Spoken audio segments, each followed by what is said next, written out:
Hi friends, welcome to our channel. Non stop breaking న్యూస్కి స్వాగతం. ప్రభుత్వ ఉద్యోగులకు సంబంధించి ఒక కీలక అప్డేట్ అనేది మీకు మన ఛానల్లో అందించడం జరుగుతుంది.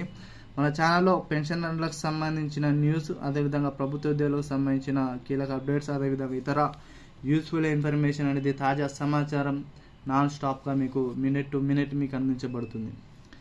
మన ఛానల్ని మొట్టమొదటిసారిగా ఎవరైతే చూస్తున్నారో ప్రతి ఒక్కరు సబ్స్క్రైబ్ చేసుకోవడానికి చేయండి. అదేవిధంగా బెల్ అనే గంటను ఆన్లో పెట్టుకోండి.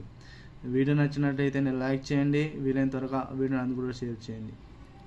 డైలీ 2 to 3 hours వర్క్ చేసి దాదాపు 5 నుండి 6 న్యూస్ పేపర్లు చదివి మీకు ఏదైతే యూస్ఫుల్ ఇన్ఫర్మేషన్ ఉంటుందో దాన్ని సేకరించిన మీకైతే అందించాలనే ఉద్దేశంతో మీకైతే వీడియో అయితే చేయడం జరుగుతుంది. కాబట్టి మన ఛానల్ని సబ్స్క్రైబ్ చేసుకోండి. మరిన్ని వీడియోస్ కోసం మన ఛానల్ ఎప్పటికప్పుడు వాచ్ చేస్తుండండి. వీడియోని ఇక్కడ స్కిప్ చేయకుండా చివరాడు చూడండి. వివరాలను ఒకసారి వెళ్ళిపోయినట్టయితే, మినీ అంగన్వాడీ కార్యకర్తలకు భారీగా జీతాలు పెంపు జూన్ 2 నుండి అమలు. తెలంగాణ ప్రభుత్వంకి సంబంధించిన మినీ అంగన్వాడీ కార్యకర్తలు, అదేవిధంగా ఆశా వర్కర్లు, అదేవిధంగా మనకు చూసుకున్నట్లయితే మనకు అంగన్వాడీ టీచర్లు, వీళ్ళ ముగ్గురికి సంబంధించి ప్రభుత్వం అయితే ఒక తాజాగా ఉత్తర్వులు అయితే జారీ చేయడం జరిగింది.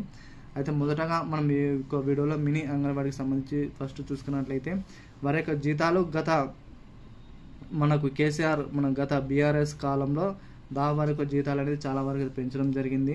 అయితే 2023 తాజాగా ఉత్తర్వులు అయితే అప్పుడు ఆ ప్రభుత్వం మీద వారిని ప్రభుత్వ కార్యకర్తలుగా, అంగన్వాడీ కార్యకర్తలుగా తీర్చిదిద్దడం జరిగింది. 2023లో చూసుకున్నట్లయితే వారికి పదోన్నతులు కల్పించి వారి యొక్క జీతాలు అనేది భారీ సంఖ్యలో పెంచడం జరిగింది. అలా చూసుకున్న 13,350 రూపాయలుగా జీతాలు అనేది ఈ యొక్క అంగన్వాడీ కార్యకర్తలకు అయితే పెంచడం జరిగింది.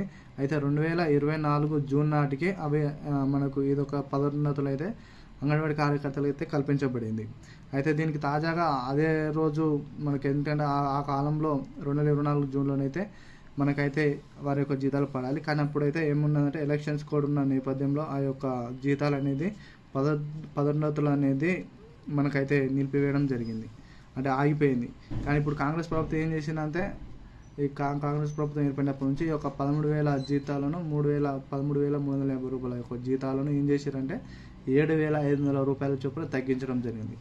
దీనిపై ప్రతిపక్షాలైన మనకు బీఆర్ఎస్ నేతలు హరీష్ రావు, కేటీఆర్ గారు వీటిపై స్పందిస్తూ, గతంలో మేము ఇచ్చినప్పుడు 13,350 రూపాయలు ఉంటే ఏ పార్టీ అయినా ఏ ప్రభుత్వం అయినా ఇంతవరకు పెంచిన జీతాలను ఏ ప్రభుత్వం తగ్గించలేదని హరీష్ రావు గారు, కేటీఆర్ గారు అయితే అంగన్వాడీ కార్యకర్తలకు పరంగా ప్రభుత్వాన్ని అయితే ప్రశ్నించడం జరిగింది. మనం చూసుకున్నట్లయితే మీరే చెప్పండి, దాదాపు 13,350 రూపాయలు ఉన్న జీతాన్ని 7,500 రూపాయల చొప్పున తగ్గిస్తే ఇది ఎంతవరకు కరెక్టో, ఎంతవరకు సబబో ప్రతి ఒక్కరు కూడా మీరే ఆలోచన చేయాల్సి ఉంటుంది. ఎందుకంటే పెరిగిన అంగన్వాడీ కార్యకర్తలకు వారి యొక్క జీతాలను త్వరలోనే విడుదల చేయాలని కూడా ప్రభుత్వాన్ని అయితే ప్రశ్నించడం జరిగింది. మరి ఒక జూన్ 2వ తారీఖు నుండి ఇవి అమలు అయితే అని చాలామంది అయితే మనకు అధికారులు అయితే చెప్పడం జరుగుతుంది. ఎందుకంటే తెలంగాణ ఫార్మేషన్ మనకు తెలంగాణ ఆవిర్భావ దినోత్సవం సందర్భంగా జూన్ 2వ తారీఖునే ఇవన్నీ అంగన్వాడీ కార్యకర్తలకు జీతాలు అనేది పెంచడానికి, అంటే మరి అప్పుడు పెంచిన 13,350 రూపాయల పరంగా ఇస్తాడా, మరి ఎంత ఇస్తాడా అనేది మనం జూన్ 2వ తారీఖున మరికొన్ని రోజులైతే వేచి చేయాల్సి ఉంటుంది. ఏది ఏమైనా మినీ అంగన్వాడీ కార్యకర్తలకు అయితే రానున్న రోజులలో ఒక శుభ పరిణామంగా భావించవచ్చు. ఇక ఆశా కార్యకర్తలకు, అదేవిధంగా టీచర్లకు అయితే ఆల్రెడీ శాలరీస్ పెంచిన విషయం అందరికీ తెలిసిందే. వారికి కూడా శాలరీస్ పెంచిన నేపథ్యంలో వారికి త్వరలోనే ఈ యొక్క నిర్ణయంపై కీలక అప్డేట్ అయితే రానుంది. వచ్చిన వెంబడే మీకైతే వీడియోస్ అనేది అందించబడుతుంది. కాబట్టి మన ఛానల్ని సబ్స్క్రైబ్ చేసుకుని అదేవిధంగా బెల్ అనే గంటను ఆన్లో పెట్టుకోండి. Thank you all.